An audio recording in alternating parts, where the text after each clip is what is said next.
ओठलिया लगावल पूरा चाटल हल Recording by Kohinoor Music Studio, Bakri Bazaar. ओठलिया लगावल पूरा चाट बाटे न घर पिया बाहर गइले हे सखी बाहर गइले बाटे न घर पिया बाहर गइले हे सखी बाहर गइले साला देवारा त सखी देवारा त उठावा के जूस गइले ओठलिया लगावल पूरा चाट गइले बाटे न घर पिया बाहर गइले हे सखी बाहर गइले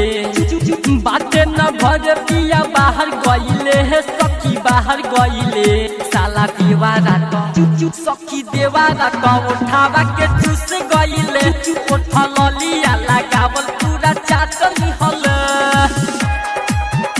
ओठलिया लगावल पूरा चाटल हल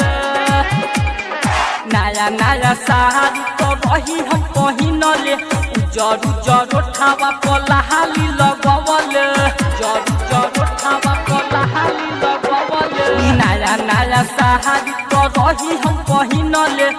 जरू जरू ठावा पलाहाली लगवल एही से मनावा बिगड़ गइले हो बिगड़ गइले वो कट एही से मनावा बिगड़ गइले हो बिगड़ गइले साला देवारा त सखी देवारा त उठावा के जूस गइले ओठलिया लगावल पूरा चाटल हल ओठलिया लगावल पूरा चाटल हल Recording by Kohinoor Music Studio,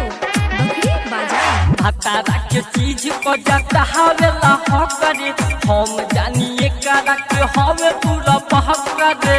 जानिए करा के हवे पूरा बहकरे हतारा के चीज को जाता हवेला हकरे हम जानिए करा के हवे पूरा बहकरे राती के लगे हमरा सुत गइल ह सखी सुत गइले राती के लगे हमरा सुत गइले ह सखी सुत गइले साला देवारा त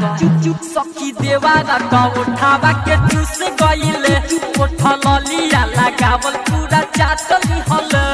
ओठलिया लगावल पूरा चाटल हल चाटल हल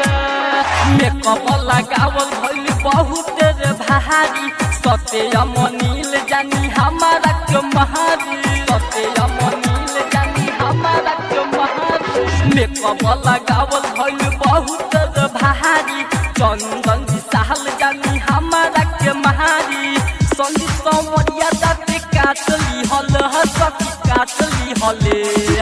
संगी समरिया दाते काटली हल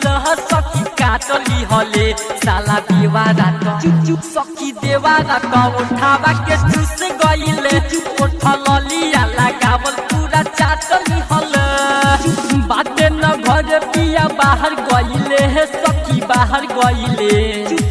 बाटे न घर पिया बाहर गइले हे सखी बाहर गइले साला देवारा त सखी देवारा त उठावा के जूस गइले ओठलिया लगावल पूरा चाटल हल सखी देवारा त उठावा के जूस